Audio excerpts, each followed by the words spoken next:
All right, we will start tonight's meeting. It's Wednesday, February 24th. It is 6:31. I'll call this meeting to order. Lisa, roll call. Present. Present. Present.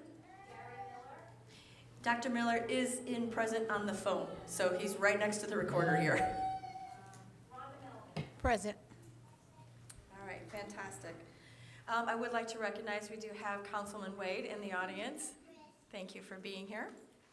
And Mr. Wade, would you please lead us in the Pledge of Allegiance? Thank you. I pledge allegiance to the flag of the United States of America and to the republic for which it stands, one nation, under God, indivisible, with liberty and justice for all.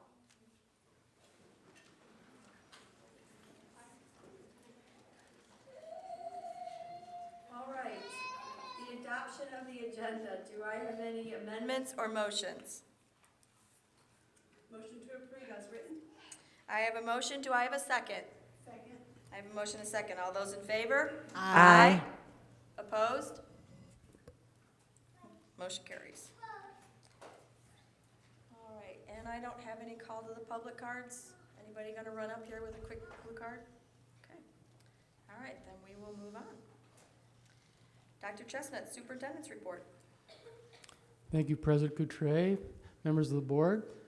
I'd like to think everybody here came to hear my report, but that's not really true. We have several things to talk about tonight, and we want to start with our Rotary Students of the Month, so I'll turn it over to Alma Farrell from the Rotary Club.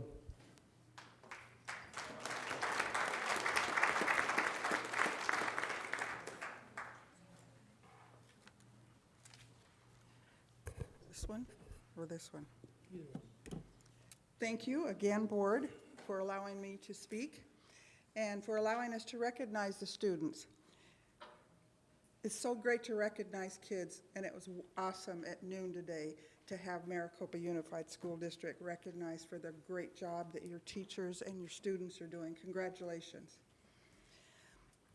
The Rotary recognition is based on recommendation from the administration and teachers at the school, and we would like to inform all of those students that they have in their packet that they will be receiving the four-way test, and this is the four-way test. The four-way test of Rotarians is of the things we think, say, or do. First, is it the truth? Second, is it fair to all concerned? Third, will it build goodwill and better friendships? And fourth, will it be beneficial to all concerned? So this information is very important, students, when you receive this, because you'll be eligible to apply for a scholarship at the end of the year. If you're a junior at the high school, you're not eligible for that scholarship this year, but you will be next year as a senior. So I'd like to acknowledge at this time the students' parents and teachers and administrators, and thank you for supporting your child and your students in their education.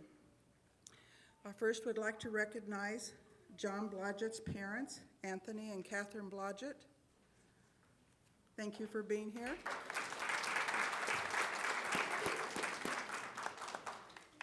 And Bailey Petty's parents, Cindy and Steve Petty.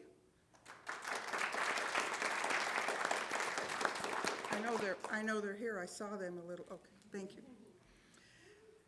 Odessa's, Galvin Fuentes' mother is Consuelo Galvan. Thank you for being here.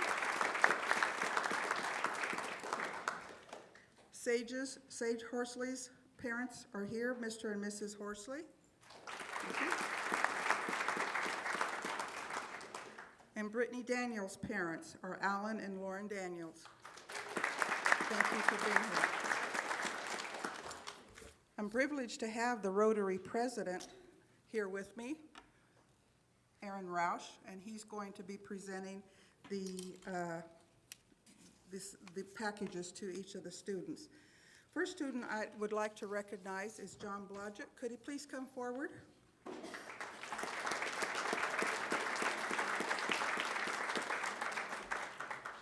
John is a junior at Maricopa High School, and he's been selected by the administration at Maricopa High to be the January Student of the Month. Heather Abel and Krista Cox nominated him for this award. They report that at Maricopa High School he displays great citizenship and is an honor student with a 4.66 GPA, enrolled in all advanced placement classes. It's reported to Rotary that John is an active participant in track and cross-country sports, as well as the ROTC and the National Honor Society. And he participates in community service through those school clubs. Would you please give John a hand of applause?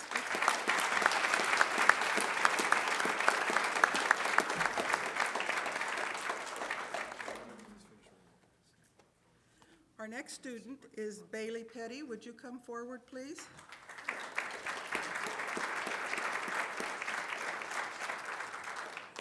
Bailey is an 8th grade student at Maricopa Wells Middle School, and she's been chosen by the staff and administration at Maricopa Wells. They have nominated her for this award because they have recommended for the award due to her outstanding academic work as an honor student at Maricopa Wells with a high 3.8 GPA. It is reported that she's enrolled in Maricopa Wells Honors Language Arts class and that she participates in softball and soccer. Mr. Abel also informed Rotary that she helps with community cleanup activities and volunteers to provide child care for her neighbors. It's also reported she's an avid disc golf player and that she is excited to attend Maricopa High School next year. One of her nominators was a substitute teacher who identified her as a very polite, respectful, and helpful Panther. It's Maricopa Wells' pleasure to present Bailey as their January Student of the Month.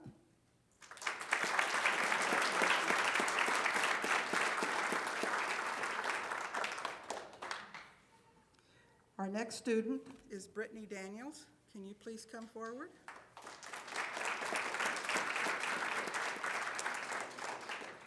Brittany is an 8th grader at Desert Winds Middle School, and she was selected by the staff and administration of Desert Winds Middle School to be the October Student of the Month. Rotary has been informed that Brittany is an excellent student and participates in the Desert Wind Choir and is a member of the Desert Wind Theater Club, the after-school club, and her church. She has been nominated for Tiger Pride by numerous staff members through the school year for her kindness, generosity, and contagious smile on her face, and for asking you how your day is going. Thank you, Brittany, for always exuding such positive attitude and setting an example for your peers. Our next student that we will recognize is Sage Horsley.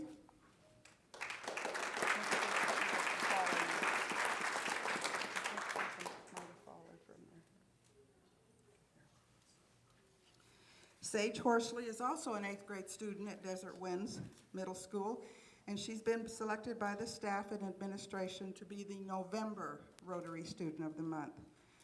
Mr. Wagner nominated her for this award, and he says, Sage is kind, caring, and polite, responsible, and she gets along with others.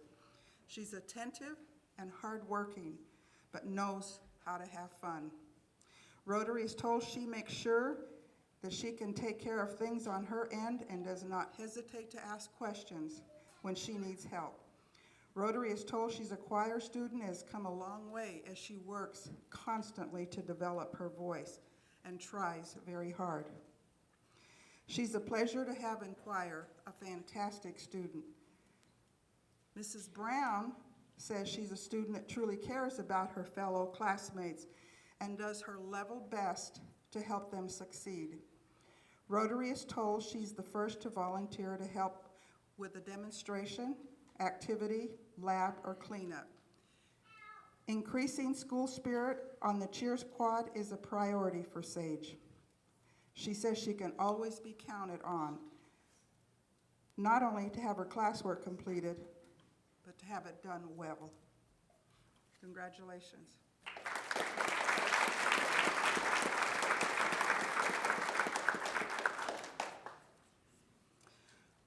Our next student is Odessa Galvan Fuentes.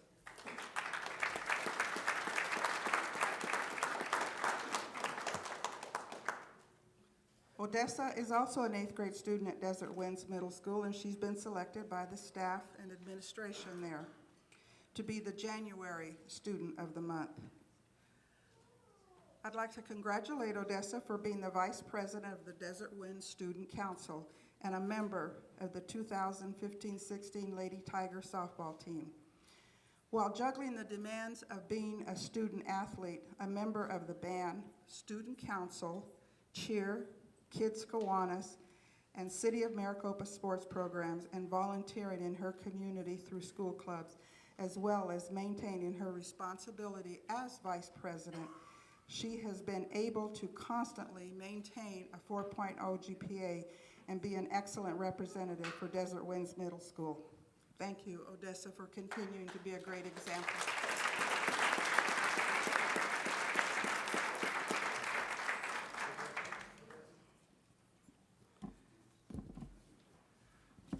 Thank you again, board, for allowing us to recognize these great kids. Aren't they wonderful?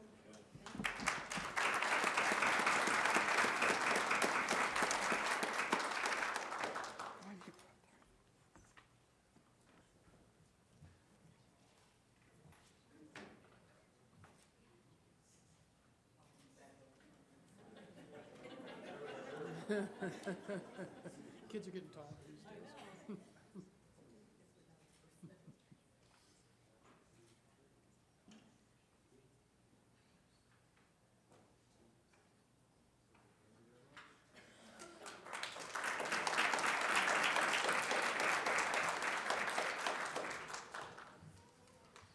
Congratulations to our Rotary Students of the Month. Next up, we want to recognize our excellent Future Cities teams from Maricopa Wells Middle School and Desert Wind Middle School. And as you know, our Maricopa Wells Middle School team, one of the teams placed second in state last month, and a Desert Wind team placed fourth in state last month. I'm very proud of those two teams.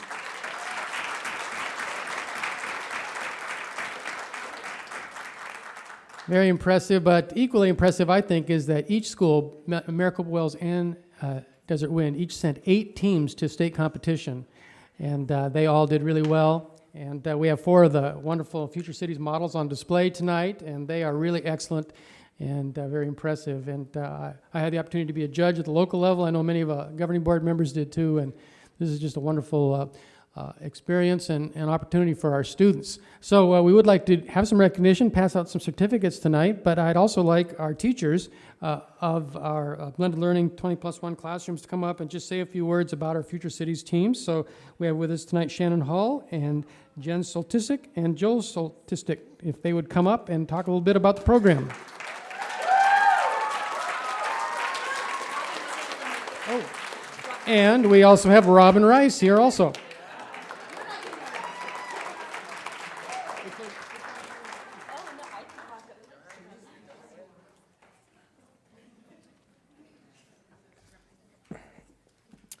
Thank you, Dr. Chestnut, members of the board, principals, and members of the audience for having us here tonight. The Future Cities is an annual, probably the only annual project-based learning opportunity that we do in the blended learning program. It's very labor-intensive, some would say very stressful, very messy, as Mr. Abel could attest. And it really challenges the kids in many facets, not just engineering, but writing, public speaking, the engineering design process, and even their art ability, which would be something I would probably fail at, but that's okay. The kids spend week after week, probably a total of, we start in middle September and we don't go to the competition until January. So they spend week upon week fine-tuning these models, their presentations, writing their essays, And then to get up there and get scored by a panel of professionals, not only community members, but real-life engineers that work for some pretty heavy companies that are judging these young men and women at their craft. And to accomplish what they do on a yearly basis, this year having both schools finish in the top 5, and really is a testament not only to what these kids have been able to accomplish, but the support that we've gotten from members of the community and from our staff and from you board members and Dr. Chestnut. So Blended Learning is a program that at Maricopa Wells is in its 4th year, at Desert Wind in its 3rd year, and we're looking to expand the program next year. We're still working out some of the details on how that's going to look. There'll probably be many meetings to discuss that. But it's something that for a lot of kids is an environment where they could really thrive. You know, it's not for everybody, but a lot of kids have a lot of successes in working in the things that they want to, giving them options to branch out and do some different things. So we're really proud of our students, really proud of my teaching partners. I work directly with Robin Rice. She has been my second wife for the past 5 years, and we argue like a married couple sometimes. And then to have Mrs. Hall and my wife bringing it home too. So this is my real wife. That's my second wife. Yeah. So just to clarify that.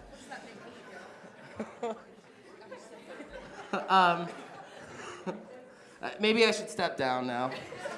Congratulations to these kids. We're gonna call them up one by one. Thank you.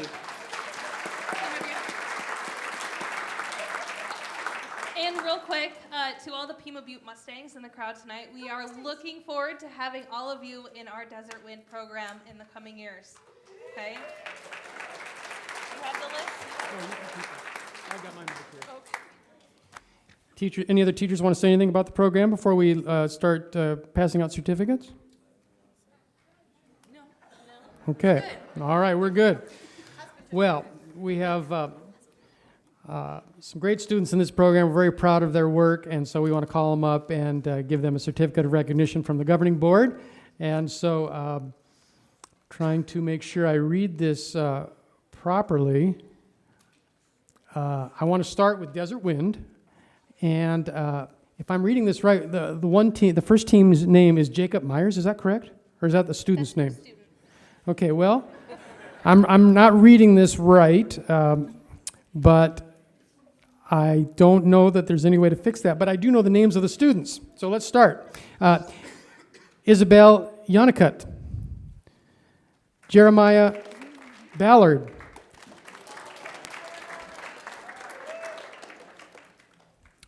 oh, I see what I'm doing wrong. Okay, wait a minute, let me start over. Okay, sort of. This is the team Devin Bopama, is that right? Desveen Bopoma. As you know, the future cities have names, and they are slightly unusual and hard to pronounce. So that's a perfect example. And so the members of this team, if I'm reading this right, are Isabel Yonicott, Brian Petersheim, is that correct? Emmy, come on up, Brian. Emmy Balgard. And Rylin Balgard.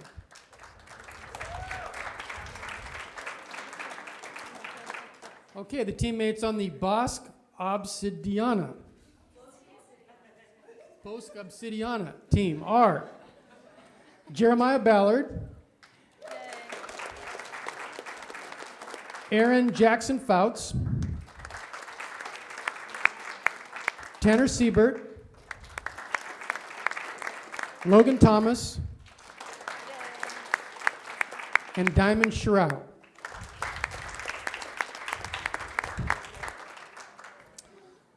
From Team Sol Invictus. Did I say that one right? Is that good? I'm getting better. Hannah Skousen. Sarah Earl. Michaela Thacker. Kendall Belmar. Shane Sexton. From Team Rugsburg, we have Davion Cyprian, Jaylyn Cannon, Elizabeth Barba, and Alexia Timmons.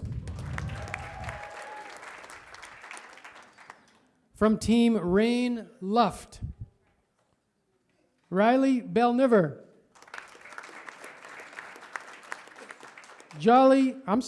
Molly Jorgensen,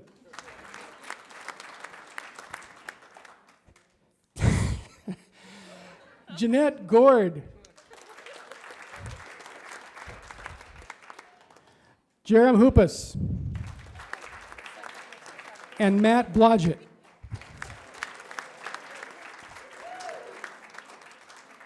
From Team Tula Vasis, Genesis Uriart, Sydney Anderson, Ryan Nguyen, Matt Roman, Aaron Fortunato,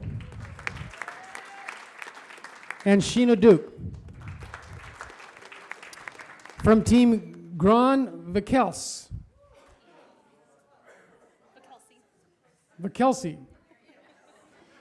Henry McCloskey, Parker Hunsacker,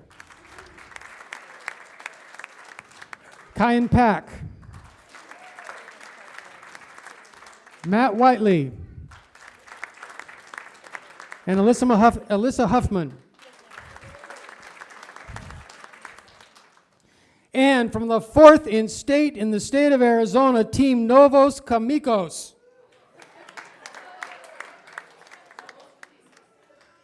Novos Camesos. Savannah Schelleberger. Rhiannon Reed. Jordan Levy. Landon Thomas.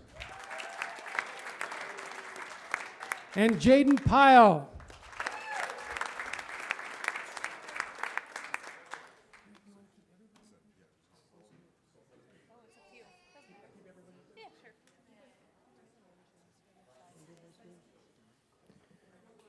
Yeah, we're going to get a picture, and then we'll have this group sit down, and then we'll start with Maricopa Wells.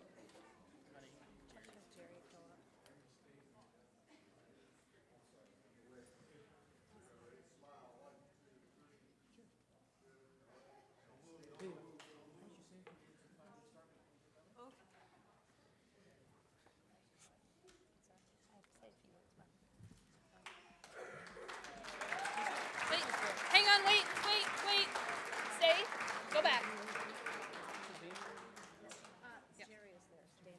Before we have our kids sit down, we need to bring up one more extremely important person, somebody that we could not have done any of this without, and that is Mr. Jerry Hahn.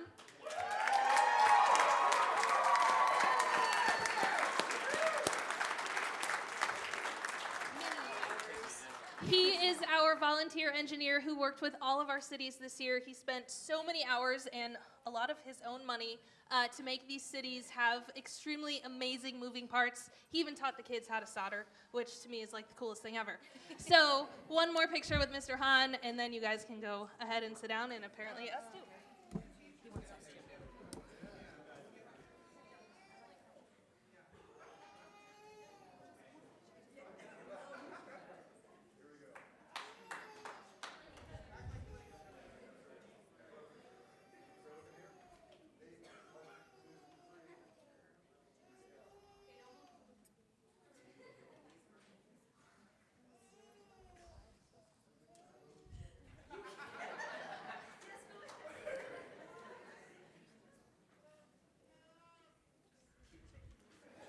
All right, let's hear it for Desert Wind Middle School Science Future Cities teams.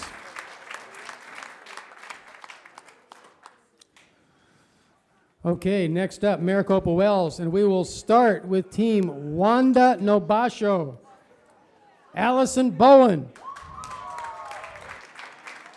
Olivia Legger. Taylor Fulweiler. James Vance. And Tyler Montalvo. Next, from Team Volturnus, Connor Witt. James Daxton Redfern. Brian Pick. Zia Zimpelman. And Kareem Mehta. Now from Team Nani Ahi, John Jackson. Gracie Hester. Aries Haas. And Brody Coatney. Next is Team Moko Rotlo. Margaret Geib. Callie Kendrick. And Alexandra Cuellar. Next team, Mana Ko'ahi. Mandy Martin. Nicholas Perez. Alexis Powell. Ethan Atkinson. And Maverick Miller. Next team, Maleb Hatana. Noah Garza. Taryn Myers. Michaela Fowler. And Elena Antunes. From Team Gexon, Emma Schrader. John Travis Daniel. Jocelyn Knoll. And Bailey Rigby. And finally, let's hear it for second in the state of Arizona, Team Ba Cholier. Megan Hahn. Aaron Hildick. Annabelle Daly. Christopher Bracken. And Christine Hekadon. Congratulations, Future Cities teams.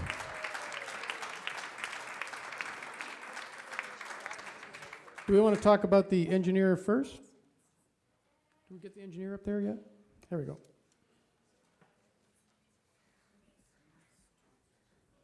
I know, you have too many awards. What a problem. I will talk about one of our amazing engineers, but before I do that, I will tell you that we had 6 engineers this year. We are fortunate to have a lot of parents who have engineering and or mechanical skills and are willing to help their students out. None of them are here right now, but I will shout out to Miss Whitty, who is here. Her husband was one of our engineers. And that group won Best Model and Multimodal Transportation.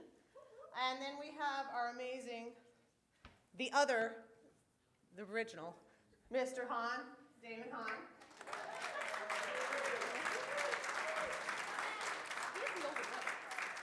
He is. Damon spent many, many hours and was only supposed to have 3 teams, I think, 3 or 4, and ended up with somewhere around 8, because while we did have 6 engineers, they were really pretty assigned to one group, and then we had 2 that never showed up, so Mr. Hahn stepped in and became the surrogate for all of those groups, so we're very, very thankful for him.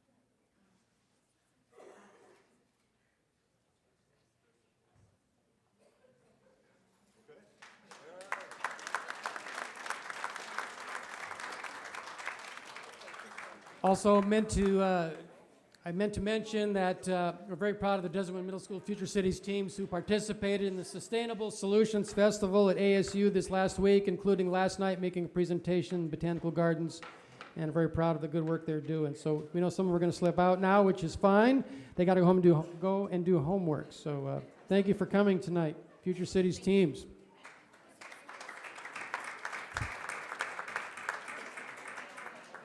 Next up, we have a Maricopa High School report from Junior Class President Alyssa Hollingsworth. Which mic is it? Is it this one? All right, cool. Okay, so right now, the most recent thing that's happening is we are bringing. Should I wait? Okay, I'll just stand here.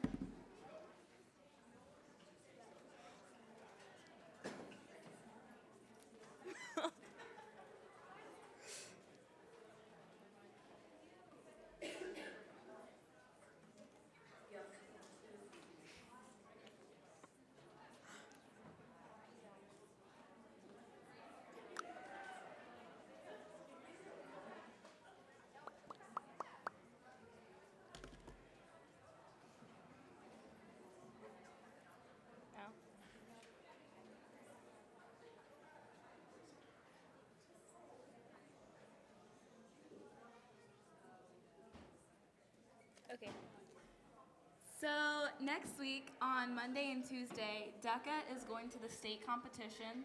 There's 28 people. We're going to downtown Phoenix, the convention center, to compete in a bunch of different events there. So we're bringing everyone who medal, which is 28 people. And then also we're doing this cool kind of charity thing through Student Council. We're going to start selling these things called UTA bands, and they're bracelets that are made in Guatemala, and we're going to sell some at school, and all of the money goes to raise money for education for kids who need money to go to school there, and all the profits go back to the kids who need, so we like adopt our own kid to raise money for, and so all of the money from that goes directly to the child so they can go to school. So we're starting that at the end of March and then selling them for 2 weeks. And then also we are planning both MORP and prom. So we have 2 dances coming up. MORP is in March, and it's the Neon Phenomenon theme. So it's going to be really bright. There's going to be lots of black lights. It's going to be really cool. But that's March. And then for prom, we actually just went to the prom venue on Monday and finally secured a theme. So we're going to have a Gatsby garden, the Great Gatsby, but like garden theme. So prom is pretty late. It's May 13th. So we're going to sell tickets soon, and that should be pretty big for our school. And then we're having some kids go from our school, but also from the middle schools, to the City Youth Town Hall, which is next Thursday at Copper Sky.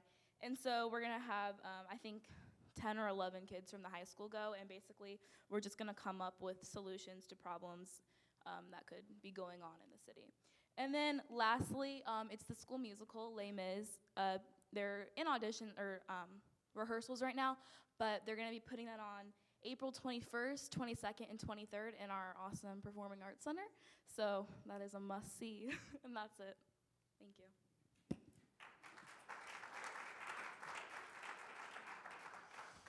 Thank you, Alyssa. I just want to report on the second annual Pima Butte Science Fair on the 16th. It was awesome, and I had a chance to be a judge, and I was judging grades 3 through 5, and some really well-done science fair projects, and really good work by our students. And we'll be hearing more from Pima Butte in a few minutes. Already mentioned that. Very proud of our Desert Wind Middle School students for participating in the Sustainable Solutions Festival. And last night was also a big night. Our girls made the Elite 8, Final 8 in state tournament, but they did lose to Seton Catholic, 57-40, but we're very proud of our girls basketball team. So a great season by them again this year. And tomorrow, the annual Realtor tour will make a stop at Maricopa High School in the Performing Arts Center, and I plan to be there and greet them, and then we're going to turn it over to high school DECA students who annually do a very nice job of talking about all the strengths of Maricopa High School, and it's always a fun way to show off our students and our school to the realtors. So looking forward to that. Good partnership with the City of Maricopa, and that's who heads up that, Denise Earhart in the Economic Development Office. And Finally, I want to report on the Budget Committee. We had our last meeting on February 17th, and this is the list that we are working on. And it's a lot of information up there, but you can see that we are considering about 12 budget additions. And you can see that we're considering 2 columns on the right-hand side. This is assuming that Proposition 123 will pass. That vote is in May. If that vote is approved, MUSD will be eligible to receive approximately $1,250,000 in June, which is still in fiscal year 16, the 15-16 school year. So that really can be considered one-time money. We can carry it over, but it's essentially one-time money, I think is the best way to view that.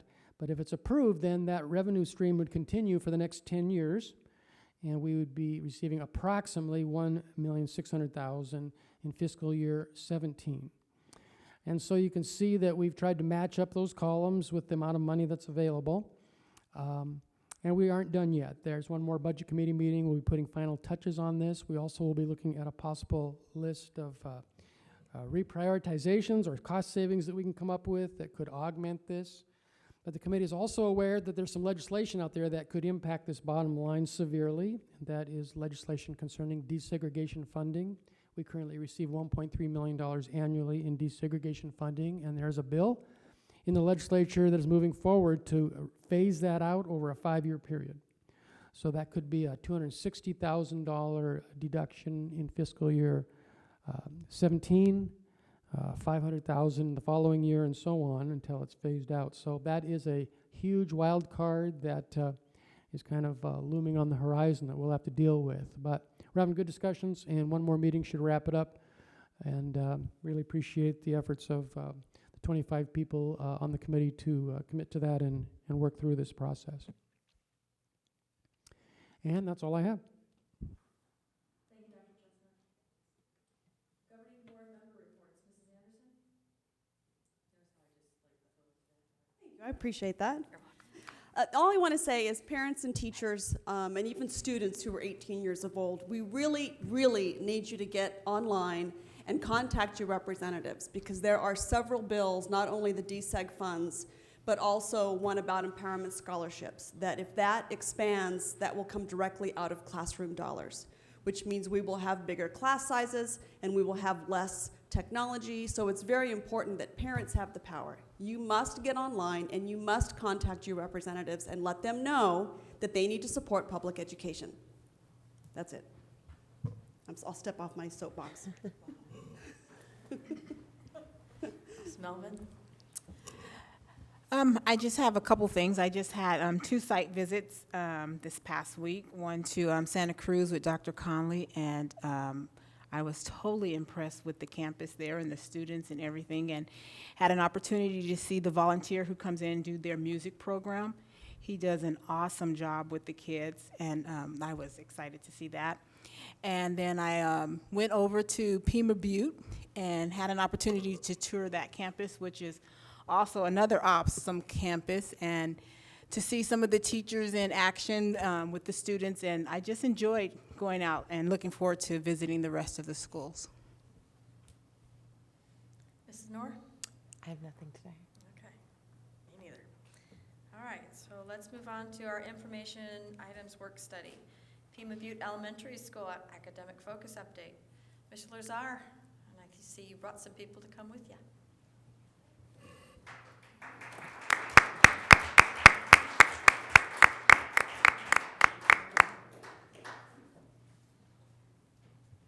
Madam President, members of the board, Dr. Chestnut, thank you for allowing Pima Butte to speak about our academic focus and also share with you the wonderful things going on at our school. I'd also like to thank the Pima Butte staff for being here this evening, both presenters as well as in the audience. Also, I'd like to thank our Pima Butte students for coming out this evening to share with you what they've been doing here at our school. Also, thank the Pima Butte families who are here this evening as well. Okay, first thing I was going to speak to is, this seems like such a long time ago, but back in the fall of 2013, we gathered together approximately 12 parents, a cross-section of our teachers and staff, as well as some community members, and we met for at least 4 times during the fall of 2013 to formulate what our academic focus was going to be for Pima Butte into the future. And what we decided was we took a look at the history of Pima Butte and tried to draw upon what our rich tradition has always been at Pima Butte, and we decided that we have been a school of excellence, so that's why we have that in our title. And also, we wanted to carry on that same rich tradition of being a school of excellence. So that was kind of our driving force for our focus. And then we also voted at the end of our focus group meetings that our statement for Pima Butte would be to prepare students to succeed in a global society through the use of science, technology, and the arts across the curriculum. So that's been our driving force over the last several school years. And then also, again, we just wanted to build on what we've already been doing at Pima Butte. And one thing regarding the arts, at Pima Butte, Samantha Ross has been our leader with our Meet the Masters program, and she's gathered together at least 25 parent volunteers who come and work with our students. So we wanted to make sure that that tradition and that activity stayed with Pima Butte over the years. So that was also a strong part of our academic focus. And then you see on the slide up there that last year we had our first art teacher. So our first art teacher created these banners that we have hanging up in our cafeteria. And we just wanted to, again, promote Pima Butte as well as welcome kids back from the summer, and also emphasize that we're a school of excellence, and also to carry on our tradition of art. You see all these handprints here. Not only do we have handprints in the cafeteria, but if you've been in our school, we have them throughout the hallways in multiple colors. So again, art is a really rich tradition at Pima Butte. Now, from the fall of 2013, we went to the spring of 2014, where I pulled together what we called a steering committee, where we were going to take our academic focus and really put it into practice and develop a plan. So again, people from the focus group joined us, along with staff and parents, and we developed our academic focus goals, our budget, and what our scope was going to be. And then we decided with our first initial set of funds that we would buy Chromebooks, which are like mini laptops, also the Chrome carts to charge them up in. Also, we bought a lot of science materials and equipment. We got microscopes, materials to do experiments and labs in the classroom. And we also, again, wanted to make sure we had plenty of art supplies for Meet the Masters, as well as starting our art program. Okay, this first slide kind of emphasizes our science activities. And this is where I'm going to have various staff and students speak to the different items that are up on the slide. And our first area here, we have some third graders and sixth graders that are working together in science activities in the classroom. We also have another picture right over here. So I'm going to have some of our third graders and some of our sixth graders speak to that. So one of our students is Robert.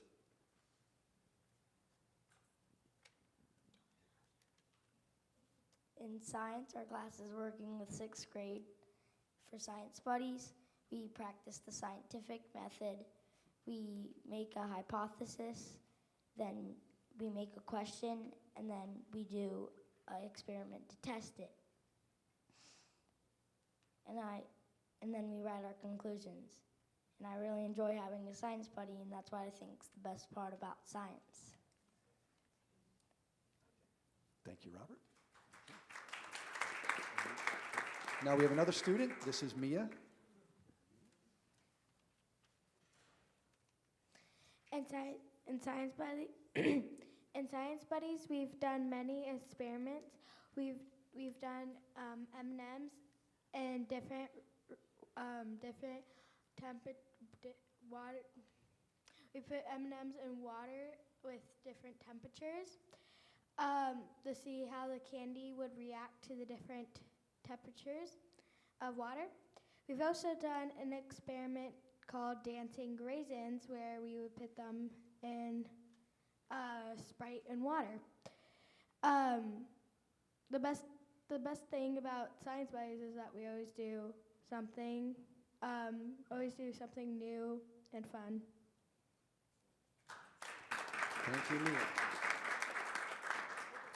Okay, while we're still on this subject of science, I'm going to have a couple of our sixth graders just react to how you enjoy working with our third graders in Science Buddies. Mariah. For helping the third graders, it's honestly really fun to be able to work with another grade and help them focus more on the scientific method and how to use it properly. Our job as a sixth grader is to basically mentor them and teach them how to use it in a way that will make sense for them to be able to work with it with science. So. Okay, thank you, Mariah. Okay, also at Pima Butte, we have a relationship with Electrical District Number 3, the power company here. Okay, each year, the electrical district has come to Pima Butte to actually work with our fourth graders. They work with them on electrical safety. They bring in a large display to show how electricity travels through the different power lines and what dangers could be present in the power lines as well as power lines underground. And then also, just to mention, Dr. Chestnut talked about the science fair that we just held. Well, this, again, we had a science fair last year because, again, we were promoting science. We had a science fair this year. This year, I'm happy to report we had over 84 students participate from first grade through sixth grade. We had science exhibits set up throughout our cafeteria, on our stage, and also in our library. So again, we had a lot of great exhibits where our students are really learning about science so that maybe when these students go on to middle school, they'll be part of that Future Cities group as well. And also real quick about the Future Cities, I heard at least a half a dozen or 6 to 8 names of former Pima Butte students who I've got to know over the last couple of years, so it was nice to see that they were participating in that activity. Also, with the area science, we had a group from Mad Science come, and this was the presenter who worked with all of our students to show them various things with science. That exhibit was just showing this photo paper that burned like in milliseconds. She also worked with dry ice and things like that, so the kids really enjoyed that. Also, kids go on, the field trips they've been going on are mainly science-based. We have a group of first graders that went to a museum, and they're working with PVC pipes and tubes, and they're just in an interactive section over there. Let's see, I'm going to have Mrs. Ansley speak to, this is actually a math lesson using pennies, but it's also tied to science, so I'll have Mrs. Ansley explain about that. Fifth grade teacher. Good evening. In my fifth grade class in this picture, we began our science curriculum with understanding the STEM, science, technology, engineering, and mathematics engineering design process. In this picture, my students were given a task using constraints, materials, measurements for the materials, while using one piece of a folded paper to construct a bridge to hold as many pennies as they could. Some teams took several attempts, but the winning team was able to hold 433 pennies. This was a huge celebration. My students are aware of the technology we use daily and often have classroom jobs assisting in our technology. Most importantly, our use of the PTO Mimeo boards. We frequently tie all aspects of incorporating art, science, and technology into our daily activities and lessons. Okay, thank you, Mrs. Ansley. Okay, now, if Isaiah would come over. Okay, our 3 sixth graders we have here, they're all part of our VEX Robotics Club. I'm going to have Isaiah speak to some of the activities the Robotics Club has done and also how you guys did this most recent competition back on Saturday. In robotics, it's basically learning the mechanics of how the robots can do the objective, which is in the competitions, you have to score the most points in the goals. So it's really fun. I enjoy it a lot personally.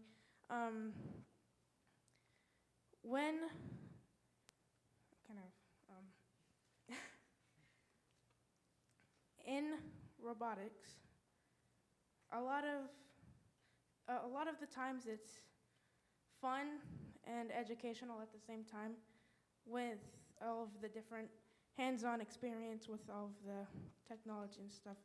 So it's just a really fun and unique kind of thing to the school. So. Thank you, Isaac. Okay, Mariah. Okay, Mariah, can you just speak to the competition you just participated in this last Saturday, and how did we do? This Saturday we had a competition over in Scottsdale, and we competed. We did really well. One of our teams got a programming award at the competition when they were announcing, and 2 of our teams also made it to state. So.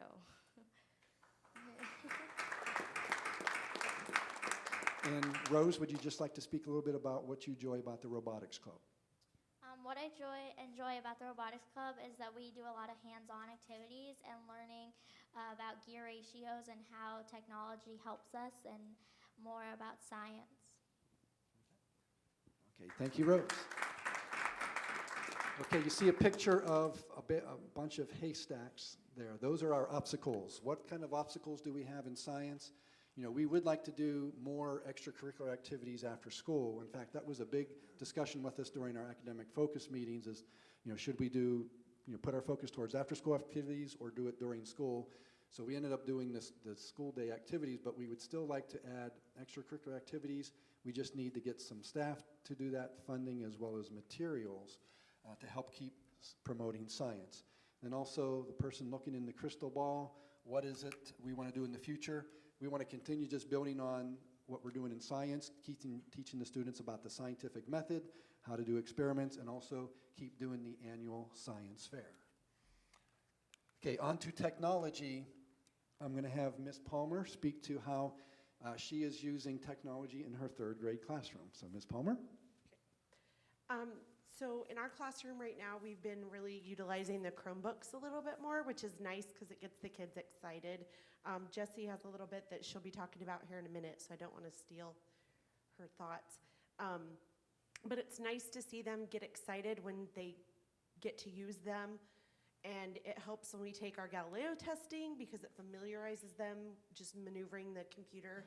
And like Mrs. Ansley mentioned before, that middle picture is a picture of one of our student teachers that we have right now on campus utilizing our Mimeo boards that our PTO members bought for us about 4 years ago. So those are really nice because they allow the kids to interact with them, and we get away from using the whiteboard markers, which is also very fun.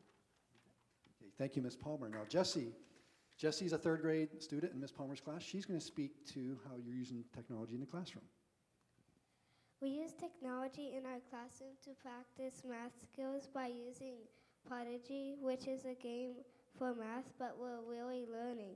We also look up answers that we don't know on Google. Using Chromebooks in the classroom has helped me learn the keyboard better, and it's made learning more fun. Thank you, Jessie. Okay, I'm going to have Mrs. Fisher come up and speak a little bit more about how she utilizes technology in the classroom. Good evening.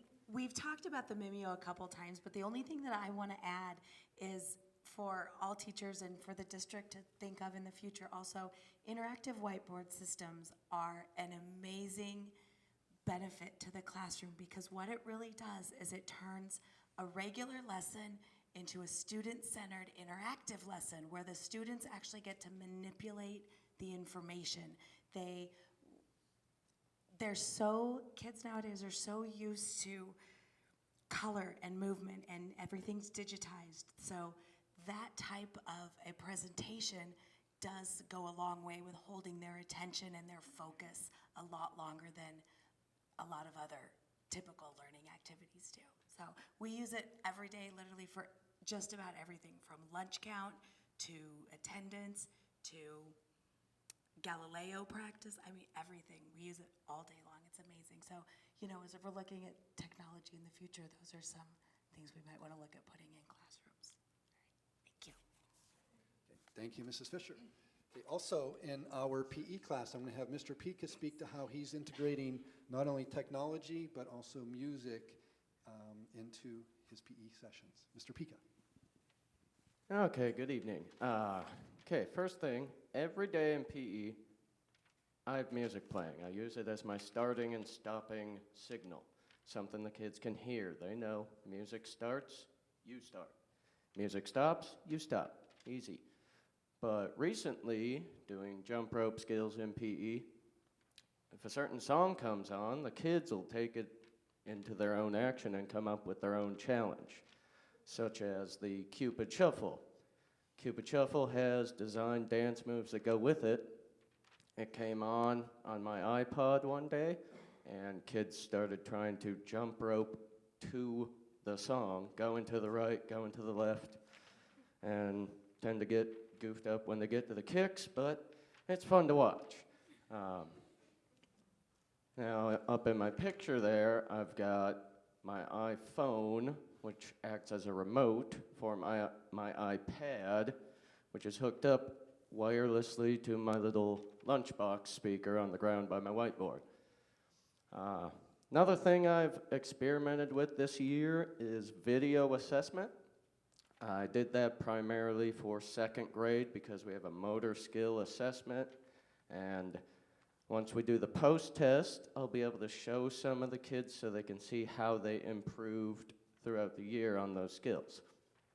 And thirdly, I have an app called Plickers, which every kid would have. A card looks just like this, and they hold their card up a certain way. Like right now I have letter A on top. If they think the answer to a question's letter A, I scan it with my iPhone. I can assess the entire class on one question in about 30 seconds to a minute. And once I learned how to do this, I even trained our whole staff on how to use it, and I know a handful of them have adopted it and quite possibly use it more frequently than I do now. So that's just a couple things that I do with technology and music. Thank you, Mr. Pica.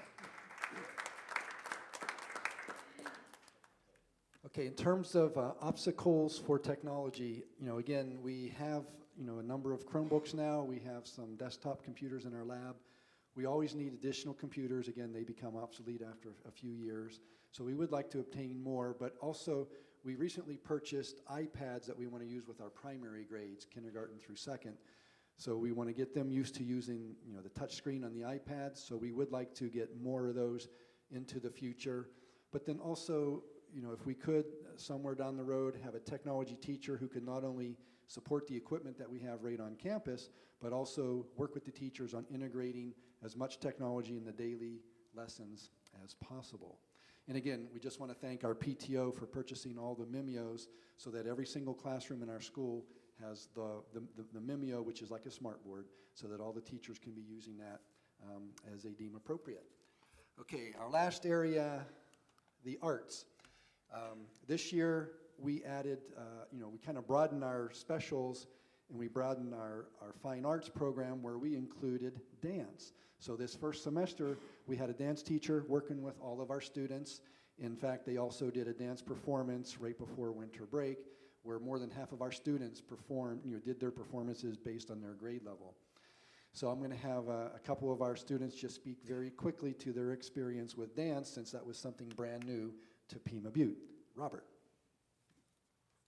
In dance, we learn different kinds of dance moves and play to the song, and it's fun while you're learning new dance moves and stuff to just listen to and dance to whenever you want to. Thank you, Robert. And Amia. I thought dance was really fun because sometimes the dance teacher would make up some really fun and cool dance moves, for at least one for every song we did. Okay, thank you, Mia. And Jesse, any words about dance? I like dance because every day that we had dance, I was learning some new dance moves and I was listening to new songs. Okay, thank you, Jesse. Okay, also at Pima Butte this second semester, we have an art teacher. And again, the teacher has been working with students on learning, colors have kind of show certain emotions. She's also working on shapes and designs. And then also we've asked her to integrate technology into her art sessions as well. So students are learning about technology to help reinforce what skills they're working on in their classrooms. If you've been to Pima Butte, you've been in our cafeteria, you've seen our large mural that's mounted on the wall. Last May, every single student at Pima Butte played a part in painting one of those 4-inch squares. So every student either painted a whole square or part of a square.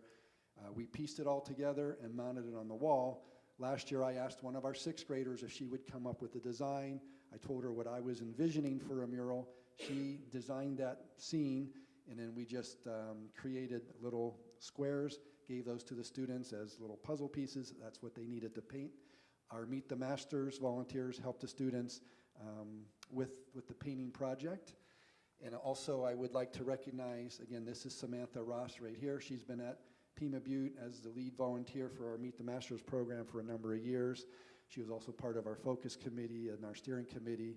And again, she helps work with our parent volunteers so that our students get to have art on a monthly basis. Okay, obstacles for the arts. You know, year to year, the specials can change. You know, we've had music for a number of years, and then that changed where we added dance, so we kind of broadened our scope. You know, again, we would like to offer band and choir at some point, maybe after school. Maybe also in the future, possibly for a quarter, we can, you know, each quarter, one quarter we have art, one quarter we have dance, one music, and one technology, just to spread out the variety of choices that we have. And again, we want to continue with our Meet the Masters program. And then to conclude, I wanted to see if either Mrs. V or Ms. I have anything else to add about technology or science or the arts. Well, yeah, I guess I should say that I'm really grateful that we have the things that we do, because the Chromebook cart in my classroom gets opened and used every single day by the 6th graders. One of the pictures that was on a previous slide was a picture of Tech Buddies. We do Tech Buddies with a 1st grade classroom where my kids help them log in, and they work on combined slideshows and things like that. So it's been a really great thing in our classroom. Okay, thank you very much. Does the board have any questions on Pima Butte? Thank you so much. Okay, thank you. Thanks for coming out. You guys did a great job. Hey, and good luck with the Vex Robotics. Thank you.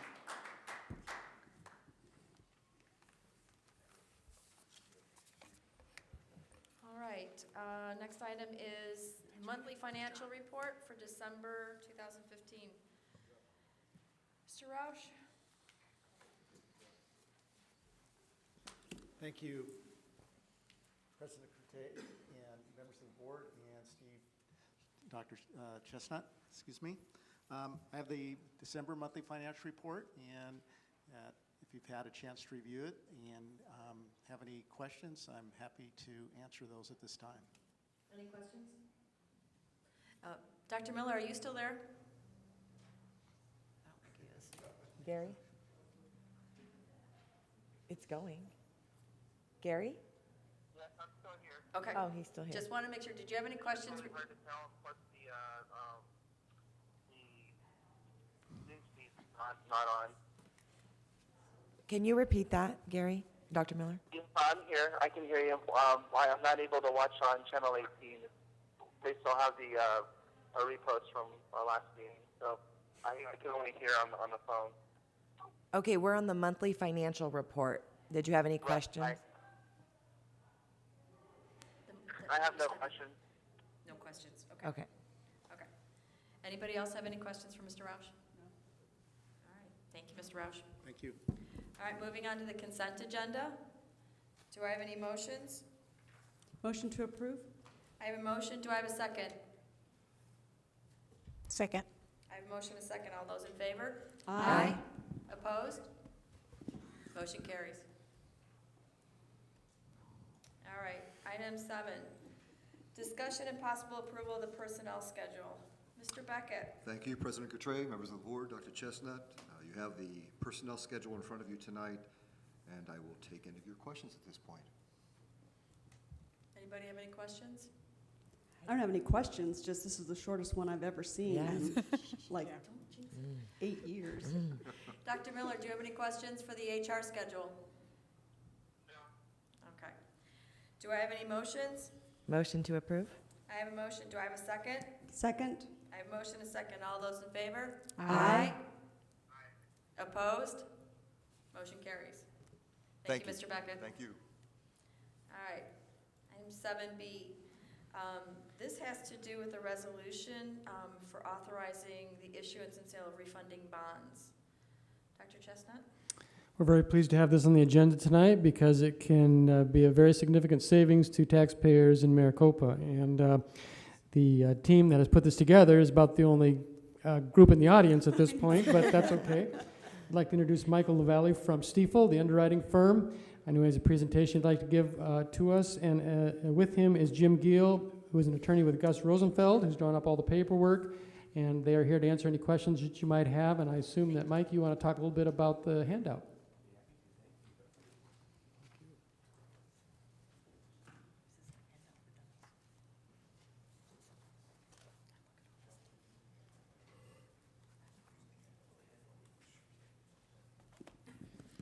Thank you very much, Dr. Chestnut, members of the board. For the record, I'm Mike LaValle with Stiefel Nicholas, and also in the audience is Jim Giel with the law firm of Gus Rosenfeld. We're your longtime bond underwriter. We've worked with the district, boy, sometimes in the 90s is when I started working with you guys. And I believe same with Gus Rosenfeld. I was really excited to be presenting in front of a huge crowd, and they all left right before I got up. So. But that's all right. The kids' programs were neat to listen to. If I can direct your attention to this presentation, if I may, I'll take you through a brief review of what this refunding hopefully will accomplish in the next month or two. Before I touch on the actual refinancing itself, I would like to update you on the district's assessed valuation. That's on page 3, which is actually our first slide there. You'll see this is a 10-year history of the district's assessed valuations. But no surprise, after the recession, the assessed values went up and then they went down. This is a very similar situation as most districts in the state. Now, the blue columns are the district's, what we used to call secondary assessed valuation. That used to be the value that was used to calculate the tax rate for secondary taxes, for bonds and overrides. As you're probably aware, here in 15-16, that changed over to the limited property value, Prop 117. Cost that. Prop 117, now you have to use the orange column there, which is the limited property value, to calculate all your tax rates. And you can see here in 15-16, that did not grow as much as the blue column, okay? The blue column you grew by 37.5%. Okay, that's more closely aligned with real market value growth.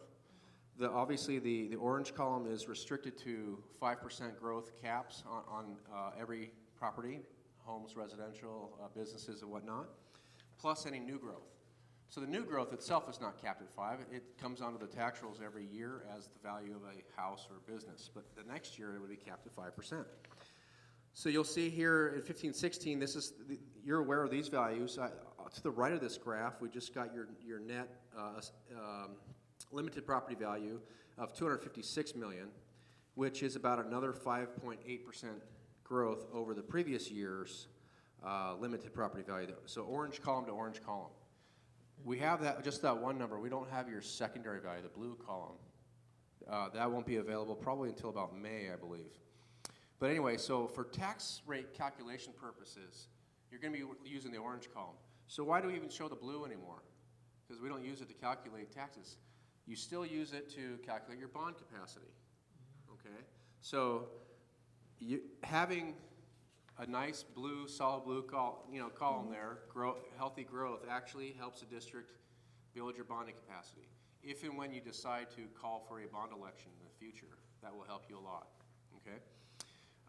But this evening, we're not talking about a bond election, we're talking about refinancing bonds, but I wanted to give you that background.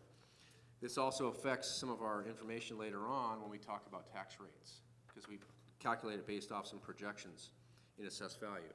Page 4 is a 10-year look at the district's tax rates themselves.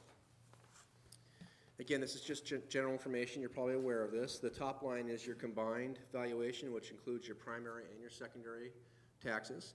The secondary taxes are broken out into 2 lines. Currently, you only have one component of that, which is bond tax rate, which is that blue, versus that purple, which is now 0, which is the override, which we all know that you hope to have passed here this November. But you can see the history here over the last 10 years. You can see right around 10, 11, 11, 12, how the bond tax rate kind of etched up a little bit. Well, that's, if you kind of look back at the last graph, as your assessed valuations went down, taxes have to, if you have the same payment, taxes have to go up slightly in order to offset that downward assessed value. But likewise, the reverse is true. As your assessed valuations grow, that will cause your tax rates, if you have the same payment, to go down over time. So we'll show you some of that here in a second as well. So let's get into the refinancing itself. Page 6, a lot of data on one page, but this is a snapshot of the district's outstanding bonds. This is what you're paying in principal. You can see you have bonds from your 2006 election, the Series A, B, C, D, and E. And then we have a refinancing bond issue that we already did in 2011, again, to take advantage of rates at that time. Now, the bonds that make sense to refinance right now, currently, with current market rates, are the first 4 issues there from left to right. So you'll see, and mostly the bonds that are highlighted in yellow, those are the bonds that are callable. They can be called in earlier than when they're due. So you call them in, you pay them off, and the way you do that is you issue new bonds at lower rates. The new bond proceeds will pay off the old investors. Okay, so you're replacing older bonds at higher rates with newer bonds at lower rates. Okay, so that's the old bonds that we intend to look at for the refinancing. And then on page 7, this is the current market, if you will, of municipal bond rates. So that left column there is what we call the municipal market data column. That's as if you were a city of Scottsdale or some other AAA rated entity across the country. There's not a lot of them, okay? Most entities are AA or lower. There's a few in Arizona, one of them's city of Scottsdale. But those are the kind of rates that a AAA entity could expect to get in the marketplace, right around there, in that first left column. Then everything else trades at a spread to that column. So the district's rating is a healthy A+. Okay, and at the A+ category, the spread is that middle column. Okay, so there's a spread, meaning you're going to pay a little bit more. Investors going to expect a little bit more because you're rated A+ and not AAA. Okay, so you're going to pay a little bit more interest costs, and so that gets added to the AAA column. So columns 1 and 2, the total yield then is in column 3. That's the estimate we're using to show you the rest of our data here. You can see yields range from 0.65% to 2.65%. You know, you're replacing debt that was at 4s and 5s, okay? That's where this municipal market is right now. Now, could we go and get it right now? No, there's a process for this bond sale, including an action item this evening, and there's also a ratings process. And while I'm on that topic, I mentioned your A+ rating. You did go through a rating review late last year in 15. I think it was November of 15. The district, as part of it, once you get bonds rated, so all your old debt's rated, as part of a rating agency's duties is they call up school districts every year or two to review your rating, even if you don't have a bond sale. So they did that with you, and you recently got your A+ rating reaffirmed, and it has a stable outlook. I'm just going to point out a couple of what the rating reflects according to this document here from Standard & Poor's. The rating reflects our view of the district's deep and diverse local economic base in the Phoenix metro area. Recent secondary assessed valuation and full cash value growth, so that's assessed valuation growth I showed you, and low overall debt burden. So they compare you to your peers all across, not just this state, but across the country, in assigning you a rating category. So they say you have a low overall debt burden. Now, partly offsetting these credit strengths, it says, in our view, are the district's, so this kind of touches on some of the challenges of the district. Exposure to the Arizona state funding framework, okay, not in your control, which limits its ability to maintain cash reserves. Most districts have a hard time maintaining cash reserves.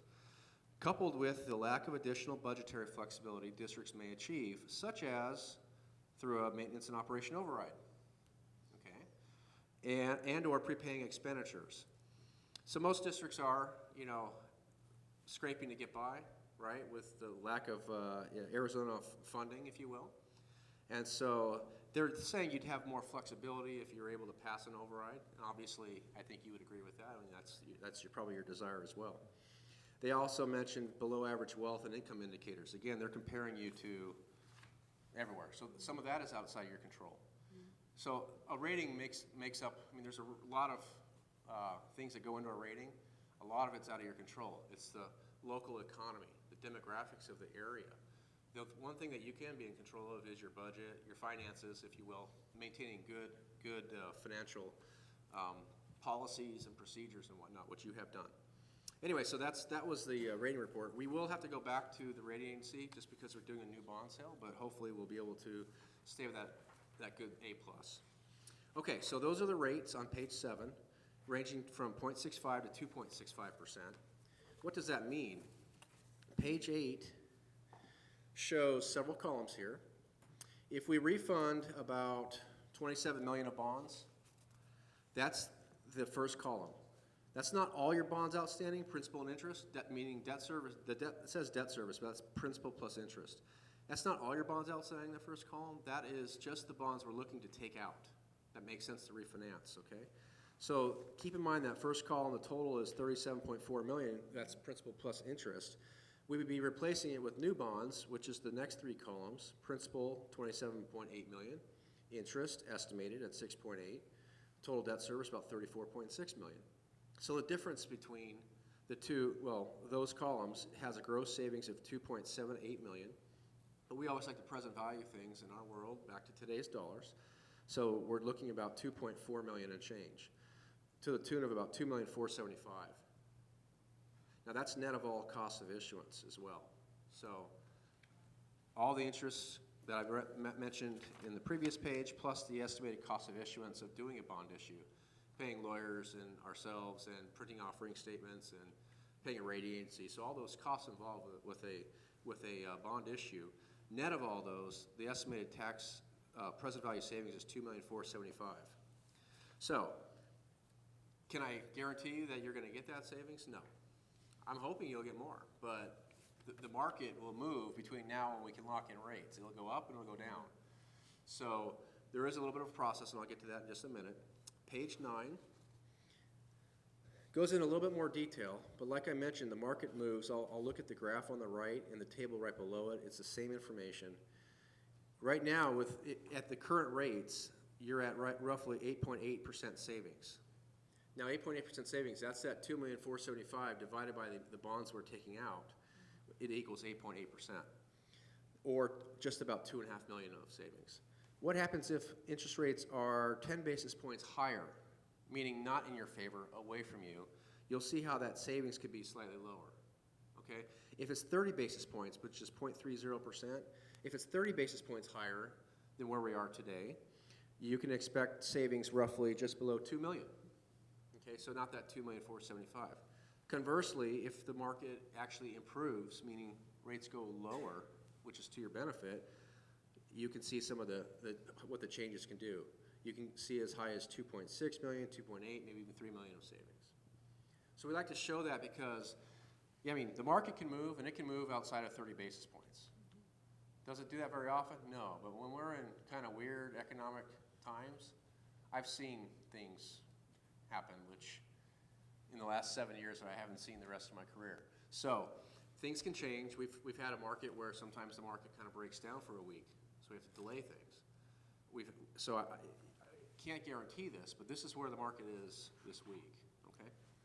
So with that, on page 10, so everybody likes to know about the estimated impact to the tax rates. Page 10, there's a couple more pieces of information. Column 2 is your projected assessed valuation. Now remember, that's the limited property value, no longer the secondary. So 15-16 is actual. 16-17 is that projection we just got in, about 257 million. That includes some Salt River project in lieu valuation contribution, which SRP makes. Then we grew your assessed value by 5%.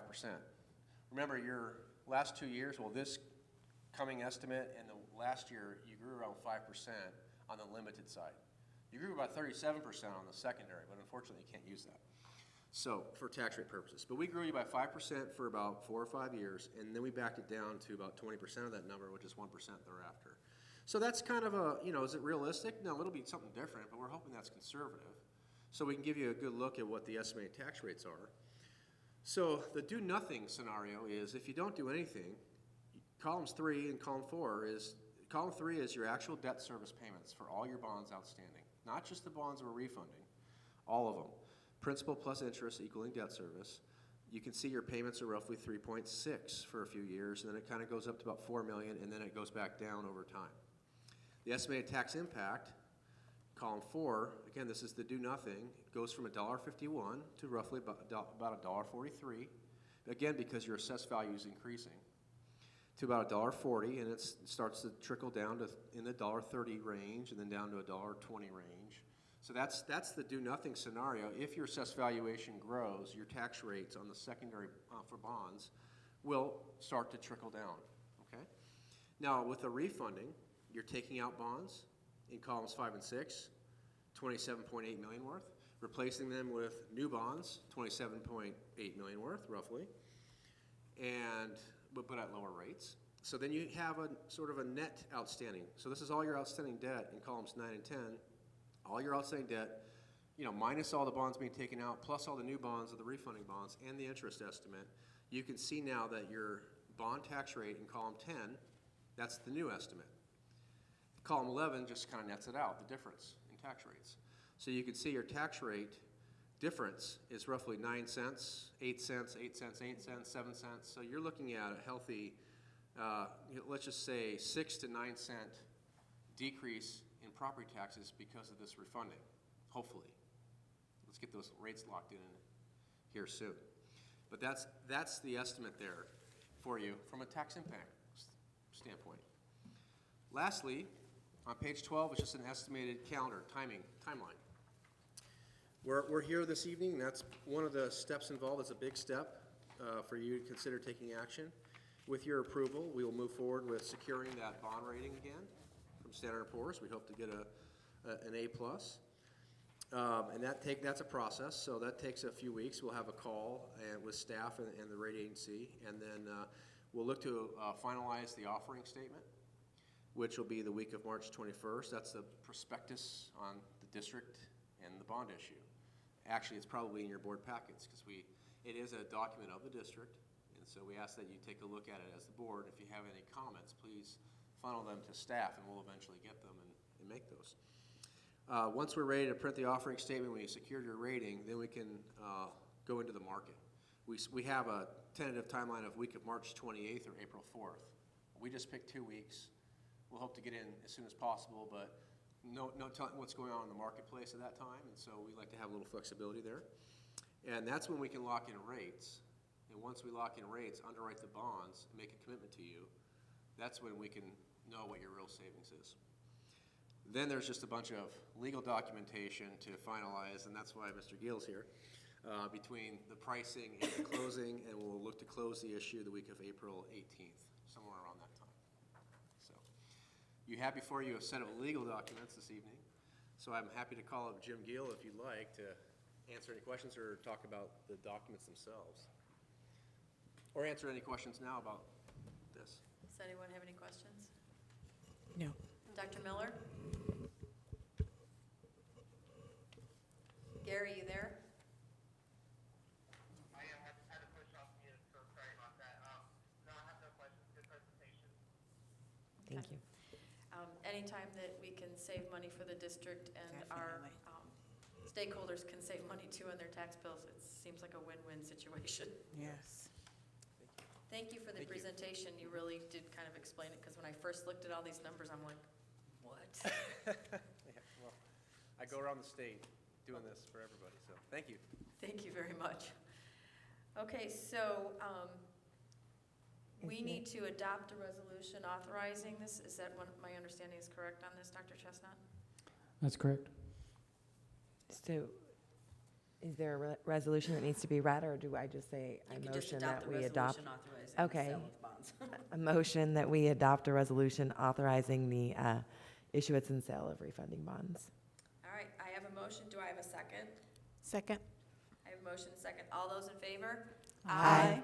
Opposed? Motion carries.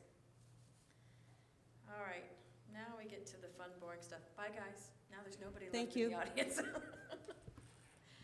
Okay, discussion and possible approval of first reading of policy VEC executive sessions open meeting. Dr. Chestnut, I know that that these are from recommendations from ASBA, and many of these have the same paragraph in them. Yeah. want to? Right, these are the latest updates from ASBA, so we thought we'd better look at them since we're reviewing policies in the B series at this time. Okay, so the first one is the executive sessions, open meetings. Does anybody have any questions, comments, discussion on this, or a motion? I have a question, clarification for Dr. Chestnut.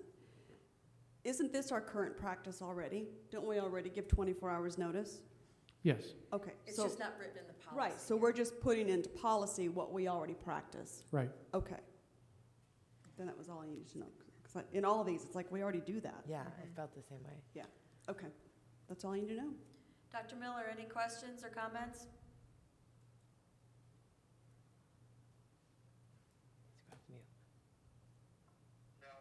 Okay, all right.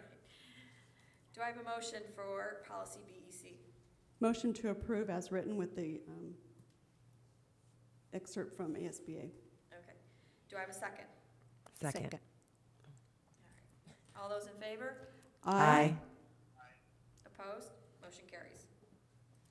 All right, the next policy is policy BEDA, notification of board meetings. Again, that same paragraph is inserted. Again, it's something we already do. 24-hour notification, yeah. Motion to approve.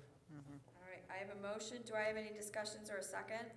No discussion, second that motion? All right. All those in favor? Aye. Opposed? Motion carries. All right, the next one, policy BEDH. And there was, and I did look at this, and there was something that I did want to change too. In the bullet point A, it says any individual desiring to address the board shall complete a form, request addressed to a board, and give this form to the superintendent prior to the start of the board meeting. I'd like to add either the superintendent, board secretary, or board members. Yeah. I don't think that they should just be limited to having to go up to Right. Dr. Chestnut, and sometimes it's easier with the board secretary being in the audience. Or anybody that's walking Or by. anybody that's walking by, so I would just like to make that That's fine. amendment to that as well, if you guys are okay with that. Sure. Motion to approve as amended? Second? All those in favor? Aye. Aye. All right, and. So did you write that in so that Dr. Chestnut has it? I think Lisa got it. Got it? Okay, good. She's pretty good.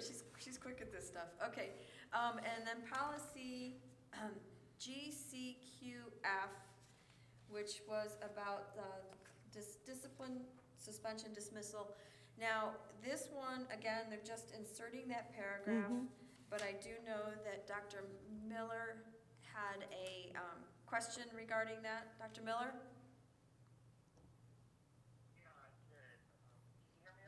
No. Barely. I can read what you sent me on the email if you'd like. Okay. Okay. Dr. Miller wrote, since the state director has the duty to prescribe definitions for each of the causes for dismissal or discipline prescribed or established under this section that shall be used by all state employees and their personnel board in evaluating dismissals and disciplinary actions, would Steve and the governing board also have the same privilege to prescribe definitions for each of the causes, and if so, are there state definitions they may guide the superintendent and the governing board to develop their own? Dr. Chestnut, what did you feel that Well, one? first can I just say, we already do this where they have to have the notice. Right. Okay, But so. I don't think he's questioning, and Dr. Miller, you can please correct me if I'm wrong, but I don't think you're questioning the paragraph that we're inserting. Was your question on the categories of misconduct?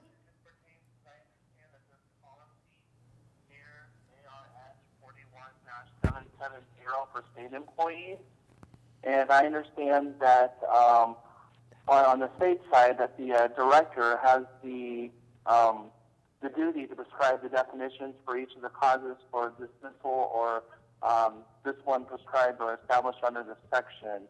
So my question is that something that we would want to do? Because there's a couple on there that I think that are gray areas, like political activity or teachers, in the public. I just, to to me, it just seems like there is some gray area, and just wanted to know if, since this is mirroring AR S41-770, and the director has the duty to prescribe the definition.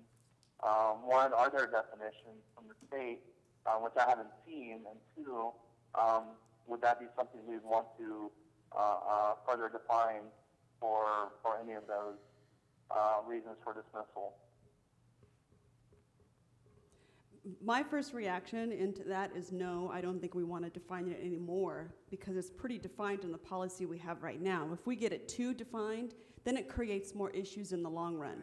So my advice is to follow what's already been given to us, and it's got quite a few issues listed there. And as a parent, I'm pretty happy with what's listed as far as what teachers or staff members, certified staff, can be asked or challenged about. I don't know if this would be an HR question, Dr. Chestnut, or if Mr. Beckett would like to comment on how that would make a change in how you evaluate certified staff. I'll go ahead and answer that. These are pretty standard categories of misconduct. As far as I know, all of them are listed in the law, things that we have to, have policies in regard to. And we've had this policy in place for many years, and it really hasn't been a problem. The other good thing that's in this policy, I think, is due process guarantees for staff members accused of misconduct. And I think that, the interesting thing about misconduct is that each one of these is very fact-specific as to what happens in a particular situation. So I think what Dr. Miller is asking is, do we need definitions of letter A, B, C, D, E, F, defining behavior that would be misconduct, and I don't think that would be helpful. I don't agree with having those defined. I think we want them left open-ended so that we can collect the right information. If you start pegging it into being too specific, then it makes it really hard to gather information. So this also is good for the certified staff on their side. It allows them to also gather enough information to represent themselves. As far as I'm concerned, the attorneys have looked at this, our attorneys have looked at it, and I don't have a problem with the way it's written right now. I just have a question. Are we talking about defining A through? That's what he's talking about, yes. Okay, I just wanted to make sure. No, Sorry. that's what he's talking about, not the paragraph that is inserted, the Yeah, I recommendation knew it wasn't by a paragraph, but I ASBA. just didn't understand. Like, so expanding upon, What the definition of engaging in okay, like engaging in a professional conduct, such as blah, blah, blah, Yeah, blah, yeah, blah. Okay, or exhibiting. We don't need to conduct. do that. Okay. I don't think it would be prudent at this time to get into that. I think our policy works and speaks for itself, other than adding that paragraph that is recommended by ASBA so that we stay within the legal statutes. President Couture, can I ask Mr. Beckett a question? You certainly may. Thank you. Mr. Beckett, Mrs. Anderson would like to ask you a question. Teacher, teacher, teacher. Mr. Beckett, you're the one that does the evaluation of certified staff, and when things are brought to you, say A through R on this discipline sheet, or this what staff could be disciplined for. What would the harm or good be if there were any more descriptions in that? Thank you, Member Anderson. There's a rationale for breadth in a lot of these definitions, so that it gives us the latitude to take the action that we deem to be appropriate. It also doesn't restrict us, nor does it limit us in what we can or cannot do in a situation. It gives us some latitude whenever we have situations go, because each one is different. What's excessive absenteeism? Well, one person, it could be a week, another could be 3 or 4 weeks, based upon the specific conditions of it. If we had a number there, it would be very, very cut and dry. Again, possibly putting us in a position where we're making a decision that may not be in the best interest of the district or our students. Okay. Dr. Chestnut. Maybe just to clarify the process a little bit too, I think principals are really on the front line with interpreting this policy, and so they would be the first to be aware of an act of insubordination, undoubtedly. And then, if it's low level, they're probably going to deal with it themselves, right? If it's higher level, they'll probably contact Mr. Beckett or myself. A more serious infraction would end up being something that we would deal with the district office as a team and try and make the right decision based on the facts. So to that point, though, I don't know if expanding on these definitions is the answer, but I do think that it's important to make sure that this policy is being implemented equally across the board.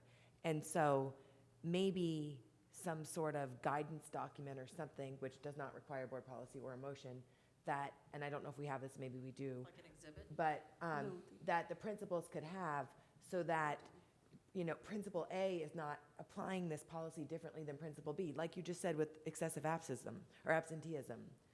Well, with certificated staff, you should have a level. I mean, you get so many sick days, you get so many personal days or whatever they are. If you miss X number of days past that, you know, this is if you don't have FMLA, if you don't have some sort of, you know, a doctor's note, then that is excessive absenteeism. Or, you know, I mean, all of them don't need to be spelled out, because I think some are pretty obvious, like, you know, using alcohol on premises. Okay, I don't think we need to explain, you know, I don't think if you do that, that's obviously, you did that and it's an issue. But I think some of them, like with excessive absenteeism, what is excessive? Or willful disobedience. I don't know, maybe some examples, so that when principals are applying this and not in the policy maybe, but in a guidance document that you could send out, when they're applying this, they're applying it equally, because that is a complaint we get sometimes is, oh, you know, at this school they get to do this, and at this school they don't do anything about this, you know, and so I think it's nice to have, and I think a lot of times it's just lack of information. Can I comment on that? Sure. Just jump in there real quick. This was something that we talked about in length with Dr. Chestnut when we hired him. Mm-hmm. So the way, and I'm speaking for Dr. Chestnut, and I probably shouldn't, but I'm going to anyway. But this was an issue that the board brought up with Dr. Chestnut, and what he does is he meets with the principals, right, and he reviews the policies and expectations and relays that to the principals, knowing what the board expects. So I don't think it needs to be an exhibit or anything in writing. I think that is up to the superintendent to make sure he speaks with his principals, because, you know, we don't want to get involved with the administration part of it. We just want to make sure that Dr. Chestnut, which he does, meets with the principals and says, here's what the expectations are.